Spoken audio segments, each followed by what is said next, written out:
What's up, everybody? This is Mind Your Money with MissBeHelpful, a show that highlights people and stories that will inspire you to get your money right. And today I have somebody who definitely got her money right after some struggles, though. We're going to hear all about it. We got Carmen from Make Real Sense. What's up, Carmen? What's up, girl? What's up? Oh my God, I'm so excited. So Carmen was one of my very first financial influencer, I guess finfluencer, Instagram finance posting friends that I made on Instagram. And honestly, y'all will hear from this conversation, but Carmen is just so real. It's so easy to connect with Carmen. She's just the dopest and so genuine. You could tell from her content. You could tell just from her personality and interaction with her.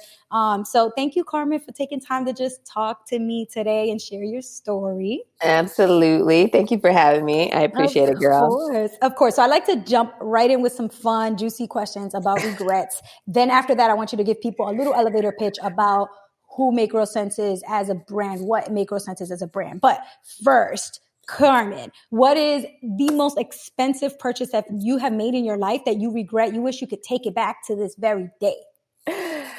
What is my number one regret? No, so I mean, I hate to say it like this, but if I had to have any regrets, it would be my $30,000 student loan that I took out to go to Rutgers. That being said, it set me up for a lot of things later in life that were good and also bad. But if I could redo that whole situation, I would have stayed in Florida with my scholarship money instead of taking out a loan. So a little piece of that is going out of state for college. Yep. That's a little piece of that regret, right? Because in-state college would have been a lot more affordable. So student loan there, but also kind of going out of your state and taking on so much student loan that when you could have stayed right where you were and saved by getting more funding from your state. That makes a lot of sense. I mean, I feel like Rutgers is such a, so many people want to go to Rutgers. It's it's a popular name school. So I feel like that also probably made you a little, that's up north. That's cool. Let me go there. Let me check it out. And then it was not the business. Well, Rutgers is great, but that year was not it, girl. It was not it. Oh man. Well, I mean, but that's the thing, right? That's why you live and you learn. You kind of realize sometimes those are the big decisions in your life that you have to make. So you feel in that moment when you're 18 making this big college decision, this is the rest of your life. This is the rest. And when actually it's just the next few years and your life is so long, you got decades ahead of you. You're just planning for the next 3 or 4 years. Right. But, when you're 18, it's hard to put that into perspective. So yeah, that makes sense. What about on the flip side of that, an experience or a purchase that you made that was so expensive? Maybe other people look at your finances and be like, oh, girl, you buck wild. That is way too much to spend on whatever thing that is. But for you, you actually stand by that decision because it was worth it for you. Right. So for me, clothes and stuff, you're never going to catch me buying anything that I have that is nice, other people have bought for me. That's that material things aren't necessarily my big. If you follow me for a while, my shoes at work were falling apart and I would not put $50 into buying another pair. I just wouldn't do it. I guess if I could think about any purchase, and experience that it added to my life, I love traveling. And when I was buck wild and doing all this stuff, before I was trying to get out of debt, my biggest thing was probably the most life-changing trip that I've taken was to Kenya to volunteer. I'm massive on that. I love volunteering. I've gone all over, locally as well as abroad to volunteer. And I think my trip to Kenya did more for me than I could do for those kids that I was there. I was only there for 2 weeks. That's all at the time I had to take off from work. But I think it was $2,500, and that trip completely transformed and changed my life for the better. And it makes you appreciate so much. I don't know if we can curse on here, but girl, let me tell you, it was life-changing. I will never regret paying for travel as long as you traveling with somebody that you want to travel with. That's true, because I have definitely taken a trip at least 1 or 2 times with people. I'm you just ruined my whole trip. Your negative energy, your nasty attitude. I could have went by myself if I knew I was going to be dealing with that. Right. But travel is so beautiful. I definitely second that because I have spent a lot of money on trips. And I feel like I travel pretty budget friendly. Like I do hostels instead of hotels. Like I know a lot of people are like, oh, nah, I spend money when I travel because I got to make it worth it. But I like to travel more often and save each time rather than go once in a blue and go all out when I go. Right. So, you know, that's just my thing. But I definitely agree. I feel like if you're going with people that are gonna make that trip worthwhile for you, and it's a place that you won't forget, and then it's worth. I mean, travel is just one of my things that's worth it. But of course, as with everything, these things are subjective. Like some people are gonna be like, "Oh, nah, I hate traveling." Right. But if travel and is there's nothing wrong with clothes, nothing wrong, none of that. But it's just not my thing. Exactly. That's why I'll walk around here looking raggedy, but I've been to all the continents except Antarctica. So you know what I'm saying? Like, put Antarctica on the list then. If we going next, Antarctica. Girl, it's already cold up here. I ain't trying to do that. True. It's cold enough. But no, I love that. I think this is so true. Every time I interview people and they say that, I'm like, yes. Snaps to that point of like, we're not here trying to judge nobody, but at the end of the day, you have to know yourself so that you can put dollars towards your priorities. If you don't really know what you value and what you prioritize, you're going to be spending money on everything and anything. And that's when, you know, you get into financial problems like most of us did in our early 20s. So, okay, for anybody who does not know about you, Carmen Perez / Make Real Sense, your actual online financial brand and platform, give them a little elevator pitch. What's Make Real Sense all about, and what could they find on your platform? So basically, my platform, Make Real Sense, is I started it as a blog dedicated to teaching people all the do's and don'ts of personal finance. And I like to say I threw a little humor in there because I don't think you should take it that seriously. Mm-hmm. Money is serious by all means, but I think you should be lighthearted along the way because obviously I worked in an industry for a long ass time that was very serious. I worked in finance. So I like to bring a little humor to that. So the whole platform is basically dedicated to millennials, teaching them all of my money mistakes so they don't make them. I never, ever, ever want anyone to go through all of like the hardship I put myself through for no reason. As a millennial, as Gen Z, whatever, older, younger, to make the same mistakes that I did, because that shit was stressful. Okay. Let me tell you, like, it was stressful. It's so funny that you said that you put the financial stress on yourself. I want to jump to another question, but I'm going to spend some time here because I feel like that is something I want to dive into a little more. How you said first two things, like one, you went to school for finance, right? And you worked in finance. And then two, you put a whole bunch of financial stress unnecessarily on yourself, which is like, those two things kind of don't really go together. Right. Like if you studied finance, you would think that the person would come out ready and prepared. So where do you think the mismatch was in terms of you having the degree in finance, you having a professional career in finance, but not necessarily having a grip on your own personal finances? Right. So like, I think like finance in theory, it's great. You learn about a bunch of stuff in theory, but in practice, it's very different. So I could go and like do asset managers, account reconciliations and do all this stuff that at a high level. But when it comes to my own stuff behind closed doors, it was a hot mess. Right. And I think that the incongruency came from the fact that like I fell in love with the struggle early on. And that whether that be like from what I had seen maybe with my parents or as my mom like got out of the situation that she was in and transitioned to me being into high school and having to work all the time and just doing all this stuff, I got used to this like struggle, this paycheck to paycheck. This is what I've fallen in love with. This is my comfort zone. And I didn't know anything other than that. And subconsciously, I think that's where the incongruency came. Because there's no reason why I was in half the situations I was in, period. Other than like, oh, this is what I understand. This is what I relate to. This is the struggle. Like, this is what is normal, living paycheck to paycheck. So. Yep. Girl, that's so deep. I feel that in my heart. Like, because it's so true. There's times where you just do stupid-ish. Like, you just do dumb shit. And you don't really, it's not that you don't know no better per se. It's just that you're not in the mental headspace to find clarity around what a better or smarter money move to make is. Right. Like, you're just so used to, you're just stuck in a rut. This is just your routine. That, like you said, it's a cycle. It's just what you do. And you don't really think to challenge it or to see if there's a better way. Like that just doesn't hit your mind. Like, oh, let me see if this is the optimal best way to handle like, this is just not what you think. Right. And I feel like that's how a lot of people actually get stuck in ruts and in cycles. Like for me, it was credit card debt.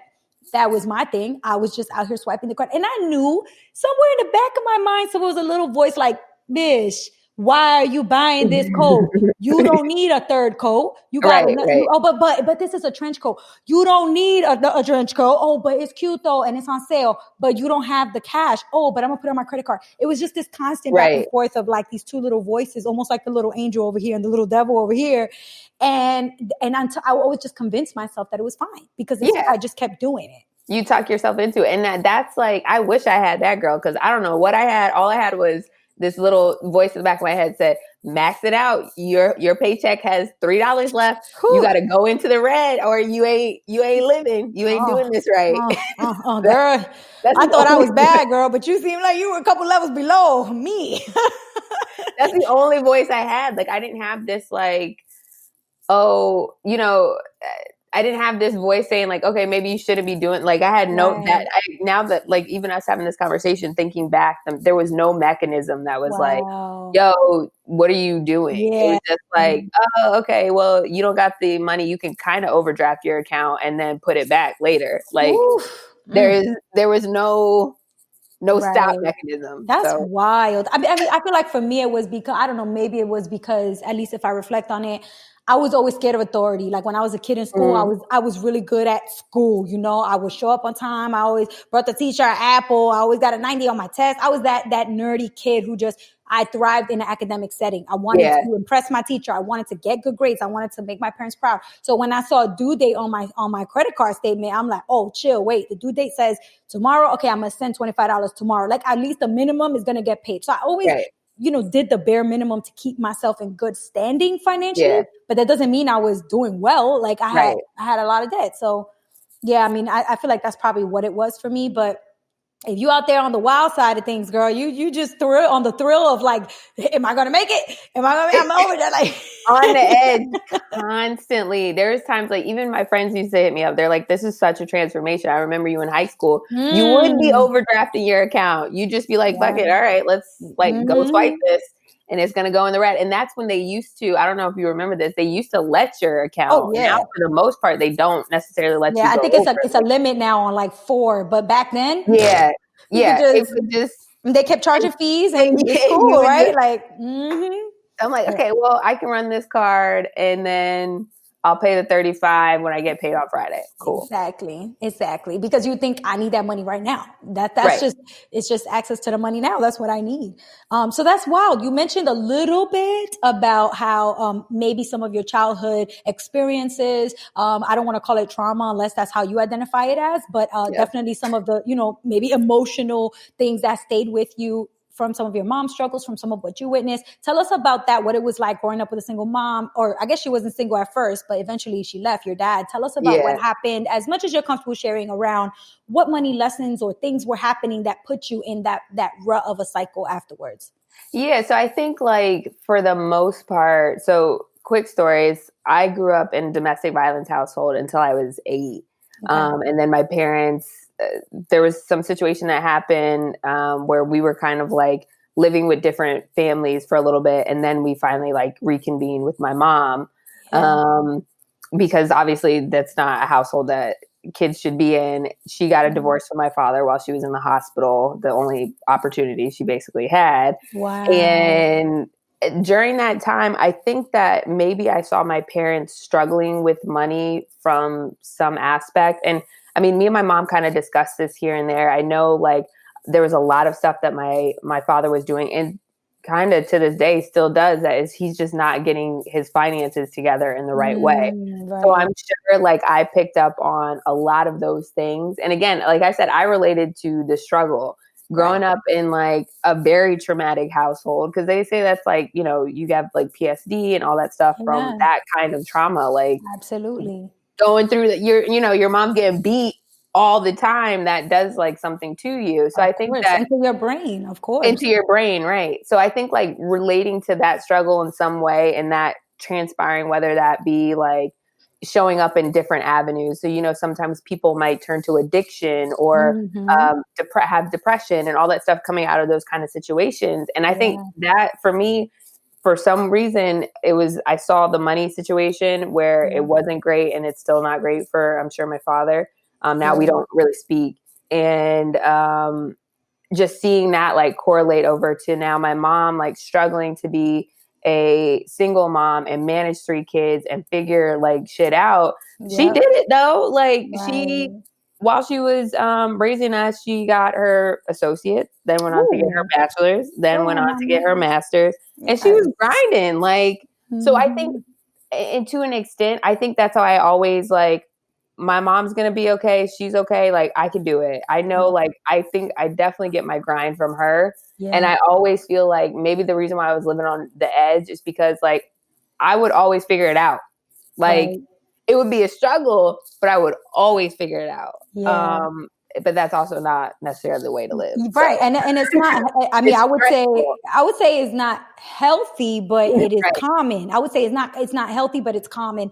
And I think, it's kind of like what you said about what stuck with you probably from your childhood is watching your mom endure pain, and probably maybe that stuck with you in terms of like, yo, I have a high tolerance for enduring pain. So if I'm going through some crazy stuff, I can take it. This is normal. Yes, I can take it. It's normal for me. It's what I see. It's what I know. It's gonna be fine.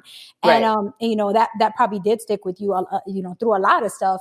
And I wonder if do you think that maybe played a role in you wanting to leave when you could, like when you got a chance to go to college, maybe not wanting to stay in Florida, or do you feel like you were like, nah, I just want to go to Rutgers? I think it's both. Well, first, like I've always wanted to make sure like my mom was okay, because I think like whatever career, regardless, what I decided was like I'm gonna pick the career that's gonna give me the most money.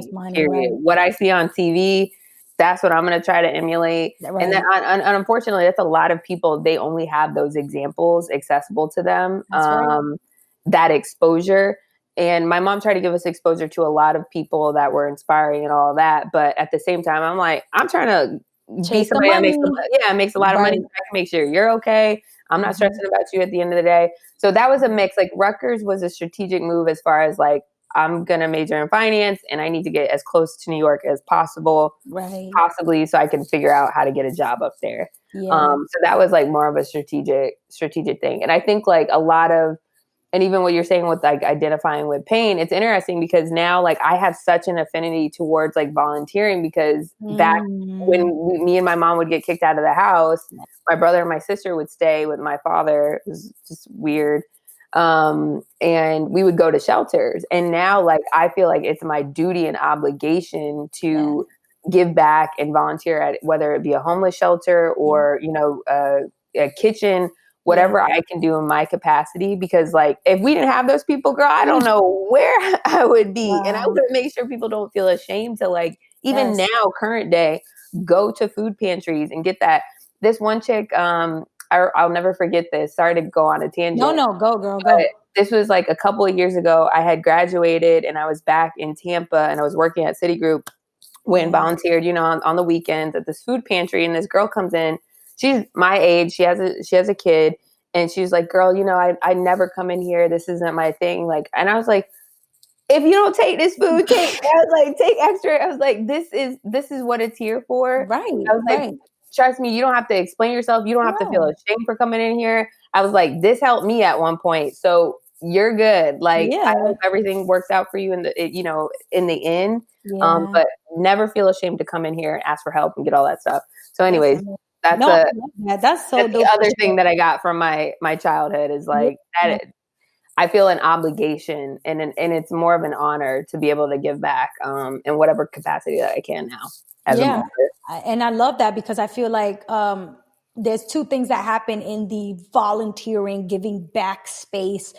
It's either you're doing it from the kindness of your heart, you're truly empathetic and you want to be able to be there and give back in whatever way you can. But it could also be people doing it for the wrong reasons. Like either they got the Jesus complex, they're coming out here to save somebody, or they think, oh, better than thou, I'm here to help. Like, and so I think it's so beautiful when people put themselves in that position to give and to help and say, listen, you see me here now helping you.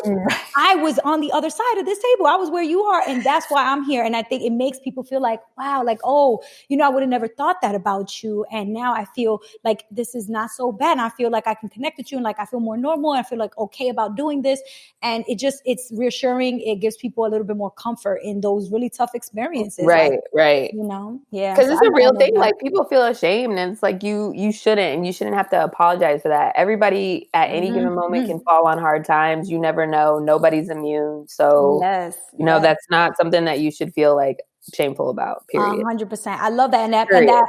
That carries over so much to what we both do, which is to post social media content about money. Because if we're going to use the word shame, one of the number one places in your life or factors of your life where majority of people feel shame is under finances. It's under the financial umbrella of, money coming in, money going out, or not knowing how to handle money or whatever that might be. So I feel like it's so important to make it to be as vocal as possible in spaces where people tend to not be vocal. And so for me, that's one of the biggest reasons why I took to social media, why I started YouTubing, why I started talking openly about money, because I realized people are really ashamed around this. And we got to fight back against that by talking openly about it so they can feel less awkward about it and less uncomfortable about it. So maybe that, was part of the reason why you started blogging too. I feel like a lot of us, want to share. Okay. So, but one of the biggest things that you do talk about making huge mistake on when it comes to your money was not handling your student loans correctly. So you said it was a regret to take 30K out.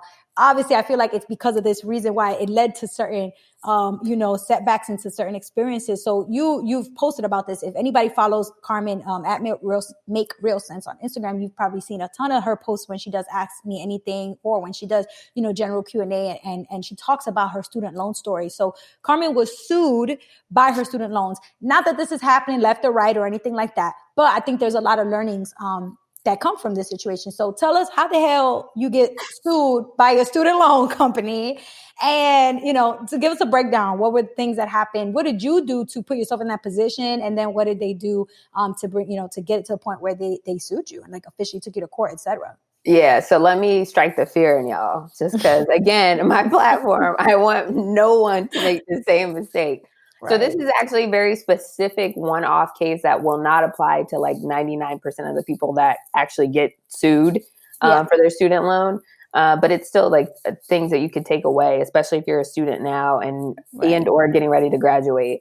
So I went to Rutgers, took out the $30,000 student loan, went about my business, and then transferred from Rutgers to USF, which is where I ended up graduating from. Yeah, but the 30K that you took out, was that a federal loan or a private student loan? Private, weird.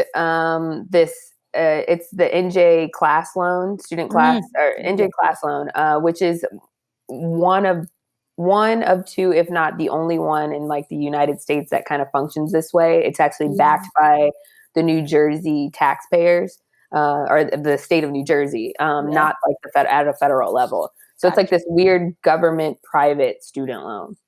Really high interest rate, all that jazz. Of course. Predatory. Let's call it what it is. Yeah, let's call it what it is. So got that loan, transferred, and for a while, didn't hear anything. I started my junior year at USF and got a pink letter in the mail at my mom's house. So I'm like, okay, what's this about? So it was about my student loan, and they said that it was defaulted. I hadn't paid in like 180 days. They had written out all this stuff. They're like, please contact us immediately. It was a collection agency. Yeah. So I'm like, this has got to be a mistake. I'm a full-time student. I have been since I started college. This is a mistake. I'm not going to deal with this. They got this twisted. Strike one, Carmen. Strike one. You're not dealing with what needs to be dealt with. Regardless if it's hard or easy, you just got to go ahead and do it. It might not always be the easy thing, but it's the right thing to do. Handle your business. So come to find out, they had been sending all of these notices to my dorm address in New Jersey. Meanwhile, I had left and have now been residing in the state of Florida. So they sent that notice. It had already been in default.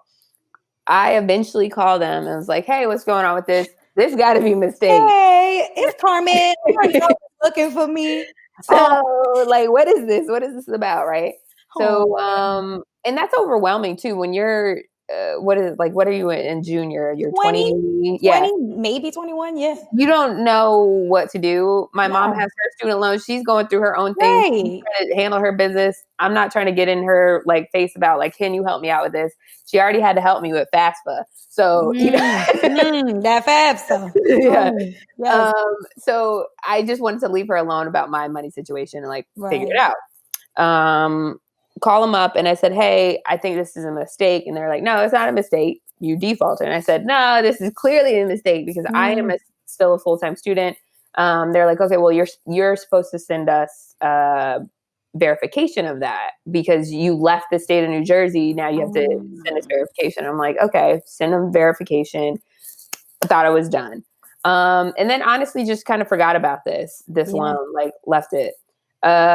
Then I know I got some calls randomly at work a few times from this collection thing. And I'm like, I took care of this. Like, this isn't even supposed to start yet. Like, but they called you at your job though. At the job. The first move. And I said, look, I already taken care of this. Y'all aren't even supposed to be collecting on this yet. Like, what is going on type deal. And I can't even remember the conversation. I think it was still like, you defaulted, you need to give us money. I'm like, this is insane. Like, I'm telling you guys, like, this is not right. This is not any of what is supposed to be going on. Like, and I just literally got overwhelmed. I can just honestly chuck it up to that right now. Overwhelmed as far as like, I'm telling them this is not the case. Yeah. Like, who am I supposed to tell? If it's like at collections, like, how am I supposed to even go about this if they're not giving me the information I need? Fast forward to 2016, where I'm getting about my business, and like I found Mr. Money Mustache. And for those of you that don't know this, it's this guy that started a blog around the FIRE movement, so Financial Independence, Retire Early movement, and he retired at like 30, right? I think. Right? So I got really inspired by him, and I was like, "Ooh, I'm going to do that too." So I started budgeting with 30K collections again. So okay. I was like, look, I'm going to start that too. I'm going to start getting on a budget. I'm going to start paying down my debt. I'm going to start doing everything. Yes. Girl, this is why I say the universe will test you, especially when you're trying to become debt free, because it is always going to throw something your way to make sure you are ready to do this and you're not going to revert back to your old ways. So 3 months in, of course, I'm all cute, getting my budget. I'm like paying down my car. I'm like, ooh, this is great. My car that had 18.5% interest, by the way. Oh my God, that's a credit card. It's a credit card car. Jesus. Because of this default. Right. And they send me a letter in New York saying, hey, you need to respond to this. And I'm like, what is this? And it's saying like now that $20,000 student loan that I had taken out is now $30,000. And this is in the county of Queens. You need to respond to this. And I'm like, wait, what is this? They following you, girl. They following you. All yeah. right. And this was an official like court docket. This has been filed with X, like the respondent or responses required from so-and-so. And I'm like, I don't appear in court in person. Yeah, like I don't understand. Well, no, so that's how they initiate it. Like you are being sued now. Like this is how it happens. So you need to file a response. So I was freaking out because I barely had any money saved. I reached out. I was trying to find a lawyer that was like reasonable because at this point, like I had read a bunch of blogs, read a bunch of stuff, and people were like, "You're getting sued. A lawyer needs to handle this at this point. You can try to respond, but that's not going to be that DIY. If you don't know anything about that legal stuff, legal DIY is not a thing, okay? Right. Legal DIY is not a thing. Don't do it. No. So scrape together my little coins that I had. Again, I was already on my way. Like, I'm starting to get good at this. And that was literally like the biggest blow you could have ever, like, you're on such a high of like, I'm finally getting my life together. And then you just get hit by a bus. Yep. So they had sent that notice, and long story short, my lawyer over the course of like a year and a half bought me so much time to fight this, or like not fight it, but save money to be able to pay this off because they weren't going to budge. And she's like, I've read all this stuff. And this lady was excellent. Like she's gotten so much stuff discharged and all this stuff. And that was not my aim. And I want to make that very clear. Like my platform too, is like, if you took it out, you need to pay it back. Like responsibility that's first. Your responsibility. Yeah. I'm not trying to settle this. I'm not trying to do none of that. I want to pay this back. But I do think y'all have caused me a lot of damages. I ended up losing a job offer. They rescinded a job offer. So they gave it to me and they said, let's run that credit. Took it back. I was paying high interest in a lot of things. Like I had to get secure cards. There was a lot of stuff that went around that loan. So it really did hurt me. Now, just quickly, sorry, it's a long story. No, it's good. It's good. My lawyer really was pushing hard to get this thrown out because she goes, they violated the terms of the promissory note. She's like, I have never seen anything like this. Wow. Because when I called her up, I said, look, I'm getting sued for the student loan. And like, they had defaulted me when I was a full-time student. And at first I really don't think she bought it or like was like, okay, I'm not getting all of the pieces here. Yeah.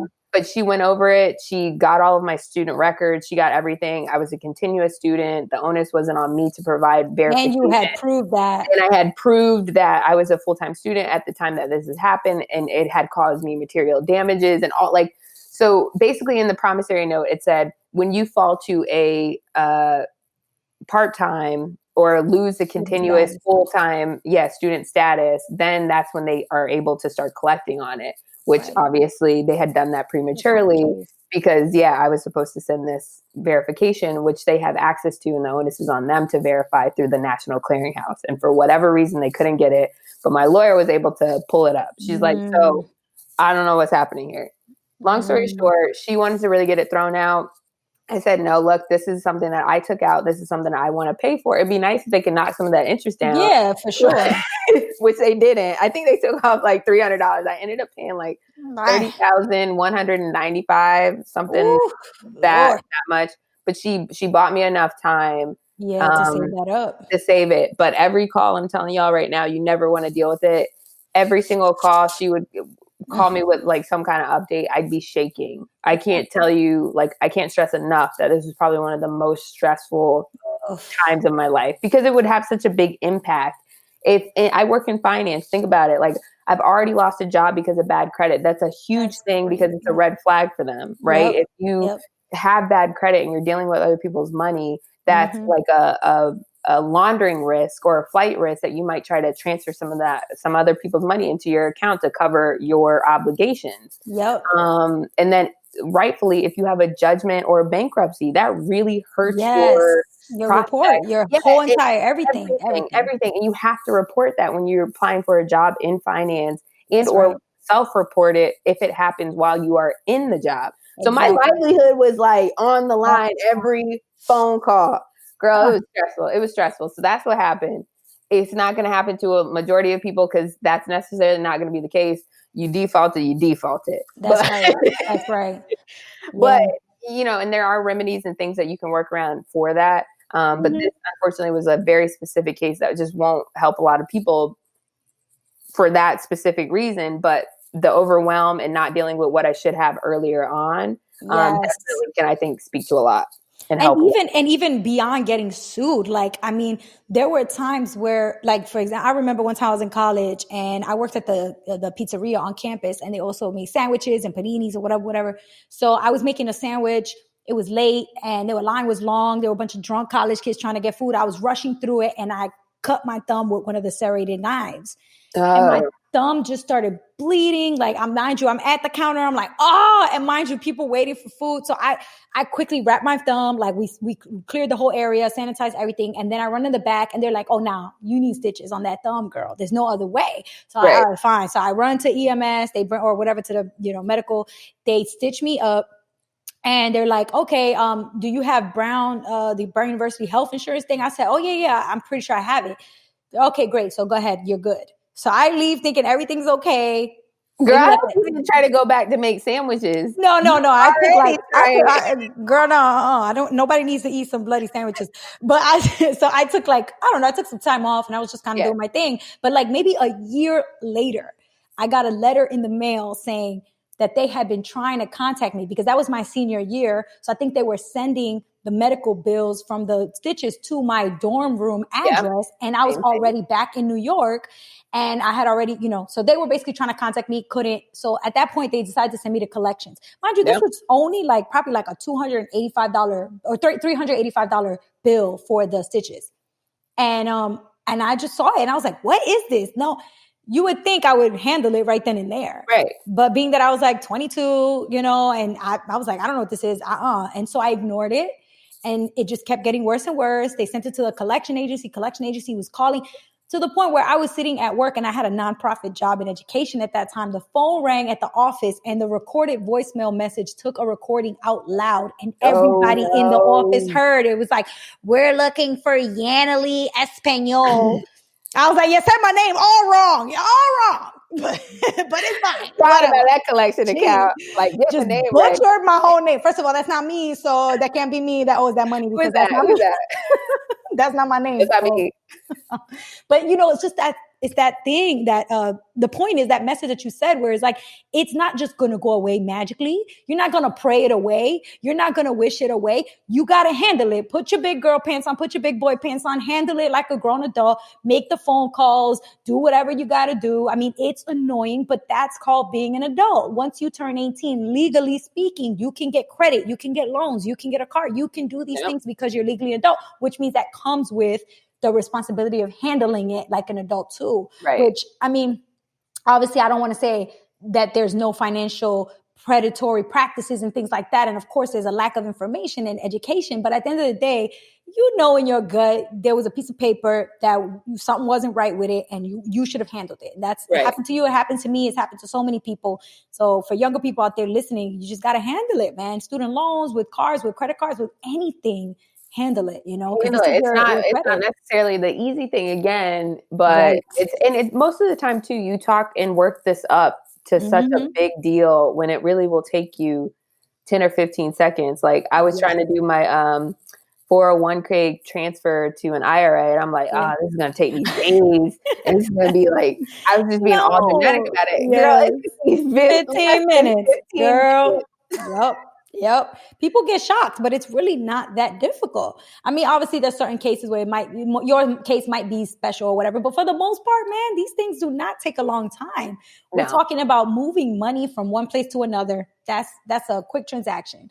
And I mean, I've a collection agency and trying to get on a schedule and trying to make arrangements. Because they can't stop. They'll keep calling your job. Like avoiding it and putting your head in the sand is not the solution, whether you're young or old. Like I know a lot of people, and trust me, I get it. You get overwhelmed and it can cause a lot of anxiety. Anxiety, frustration, right. Just take it like one little piece at a time. Call them. They don't answer. Okay. I tried today. Right. That's one thing for today. Today. Okay. Tomorrow. Maybe tomorrow I'll try until I get someone. That's progress, right? And then you just keep it moving. That's right. No, I mean, I love that. And I think at the end of the day, you have to understand that they just want you to do something. They're not trying to get you to pay all $30,195 today. But if you call them and say, listen, I cannot afford to make this huge lump sum payment. I can afford $50. Like, okay, they'll take it because they want something rather than nothing. So the longer you avoid them, the longer they think that you're trying to not make a payment at all. Right. And then they get more mad trying to find you versus if you just call them and say, this is what I can do. I can do $25. I can do $25 or y'all can come get this degree. Right. You could choose. I'm sure they want that money. So they're going to set you up on a payment plan. They're going to, do something for you. But at the end of the day, if you don't take any steps at all, they're going to assume the worst. They're going to assume that you are a criminal on the run. Right. And that's what you don't want them, to think about you. So it makes a lot of sense. Cool. So for people who don't know, Carmen is all over social media. The blog she talked about, she's also on Instagram. She just started TikTok. And let me tell you something, it's hilarious. Okay. I've just been looking at your TikToks. I'm not on TikTok actively, but I see them through Instagram. And you should do it. Oh my goodness, I'm cracking up at your TikToks. Like they are too funny. It's a new platform. I'm loving it because it speaks more to my personality, I think. Like Instagram, you can post information and it's fun, but like TikTok, you really got to put yourself out there. You got to be vulnerable. So. That's right. No, which is fun because I feel like, especially in the topic that we are trying to educate people about. When you try to talk about finances, it's like, ugh. Like for me, at 18, if I heard, girl, oh my God, if somebody had told me, come on, sit down, girl, I'm going to teach you all about finances. When I was 18, I would have been like, I would rather shoot myself in the foot and then run with my foot shot because I'm just like, I'm not trying to hear that. Make a sandwich with a cut finger. Or slice my finger in half while making a sandwich. I'd rather do that. I've already done that.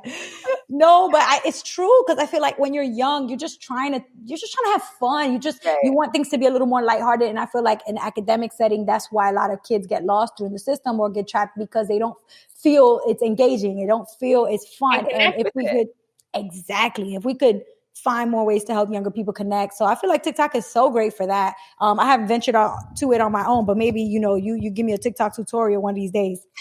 But the point is, look, you're a pro. I feel like the point is Carmen's content is really made in a way where anybody can approach it, and it's fun, it's easy to digest, it's it's silly, it's funny, it's approachable, it's fun. It's like such an easy way for you to at least get started. So if you're somebody out there listening, you're just like, oh, I've tried all these different blogs, or I tried this or that, and it's just so dry and so stuffy, the vocabulary and that's not what you get especially when you're on apps like Instagram and TikTok. That's why I love putting people on here that have their platforms in that way, because it's just easier to have fun with it. So I love that.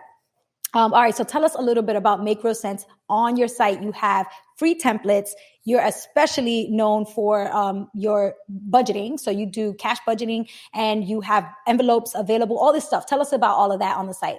So I have like free sheets up there, which I mean, honestly, at the end of the day, like you don't got to use my sheets, use somebody's sheets to get started. There's so many free resources out there online that you can utilize. But I have 14 free budgeting sheets on my site that you can download. If you don't got the ink, because I don't like stuff that it's a bunch of color or it just takes up a bunch of ink. If you don't have the ink, download it. Do it by hand, or do like some like rudimentary setup of it, just to mirror it if you don't have the ink. So that's something that you can utilize. Those are budget sheets. I do cash envelopes. Those are available on my site, and then I do examples on Instagram. What else do I have? I have an Excel. I'm like Excel queen. I love Excel. Yeah. An Excel spreadsheet like for purchase on there, but I do have other free resources on there, and just like a lot of every day it's new content. So whether that be like it's a little humorous or informative, I try to mix those two in just so it's not all informative and overwhelming. Because again, like I like to make it lighthearted, and my platform is really for anybody to come through, slide in the DM. No shame. Y'all already know all of my business. I had bad credit. I had $57,000 worth of debt. I had a job offer rescinded. I've gotten my payday loans. I've borrowed against my 401k. Every mistake that you can think of, except fraud, because that's not me. Girl, I was about to say, I hope you're not out here doing no fraudulent activity. What, you trying to go to jail, girl? You already got sued. Come on now. No fraud. Every bad mistake possible I have made. So that's where I want to make sure my platform is welcoming to everybody. You don't have to feel ashamed by sliding in the DM. And if you do, it might take me a second to respond, but I try my hardest to get back to every single DM or email that I receive. Love it, love it, love it. That's Carmen for you guys. I mean, I'm gonna tell you, it's so true. She's not even like coming off as trying to sound a certain way. Like we met on Instagram first, just DMing through debt-free community tags, through posting similar content. Then Carmen had a really great idea to do an in-person workshop to support people in and around the New York City area. She hit me up. I was like, yo, let's do it. And we actually put together. We met at FinCon. We did. So we met in person at FinCon first. Yep, that's right. So, and we had, the funny thing is, before we actually went to FinCon in person, we were DMing each other like, we can't wait to meet, girl. You about to be my real friend. You're the only person I wanted to hang out with. Yeah, I was like, I can't wait to meet Carmen in person. Like obviously there was so many fun events and so many other people that I connected with, but to talk about like the hype leading up to the hype, I was messaging you like, girl, I can't wait. T-minus 2 days. We about to meet in person. It's about to be official, not just Instagram. Right. So corny as it might be, like we really did connect and bond. And I just feel like your realness it's apparent online and in person. It's the same, right? Both ways. Thank you. I appreciate it. Yeah, man, I can't say it enough. Like, I just love your authenticity, love everything that you're about. And Carmen is even doper because she taught herself to code. I mean, she took a boot camp, learned how to code, got a job coding. I mean, we're talking about things that everybody likes to aspire to say they're going to do this or that, but it's hard. It's hard to change your life and make it happen. And you did that recently, like, and continue to just take on new projects and learn new things. Like, you really do embody you're always a lifelong learner. And if you want to change your life, you just got to up and do it. It's hard, but you can. That grind. Yes, that grind. Love that. All right, girl. So Instagram, that's the main place people can hit you up. anything, anywhere else they can contact you, your website? My email? blog, website, email, Twitter, Facebook, all that. I have some old YouTube videos. I'm not on my YouTube game like you are, but there's some content up there. I think there's like 3 videos. But yeah, that's some place you can hit up. But yeah, main page is Instagram, and you can always email me at contact@makerealsense with a CNTS. And y'all, look, my grammar is terrible and my spelling is terrible. I'm like, did you forget the E, girl? It's CENTS. Oh God. So if you see a post with a grammar mistake, that is like the number one thing on my platform. Everybody will call me out for it. Feel free to slide in DM and change affect to effect, whatever. Let me know. I've never stood on the claim that English is my thing. So your numbers, girl. It's all right. No, actually, I've definitely looked out. If I see a typo or something, I always hit you up like, oh, girl. Yeah. I'll be looking out, girl. I'm looking out. I'm not trying to make sure you don't look crazy out here on the ground. I appreciate you for that. I definitely appreciate you for that. So you guys, as y'all can tell, Carmen's so approachable. Hit her up. Let her know if her story today inspired you. You can hit her up at Make Real Sense. Sense as in dollars and cents, not sense like as in it doesn't make sense or not. And of course, I will tag all of this stuff in the show notes. And if you're watching on YouTube, in the description box so that y'all can hit her up. Carmen, thank you so much, girl. I can't wait to see you in person again soon. And when this is all over, budgeted cocktails. Doing it. They budgeted, y'all. Don't judge. Budgeted. We're doing it. All right. Mwah. Thank you, love. Yep. If you like this video, which I'm sure you did because the video was the bomb, then you're going to want to watch all the other episodes of the Mind Your Money with MissBeHelpful podcast. And they're all right here in this playlist. So click the playlist to watch those episodes. And if you haven't subscribed to this YouTube channel yet, I don't know what you're waiting for. Click the subscribe button right now so you can get videos every single week and to join Team Be Helpful right here. That's all I have for you guys. Till next time, peace.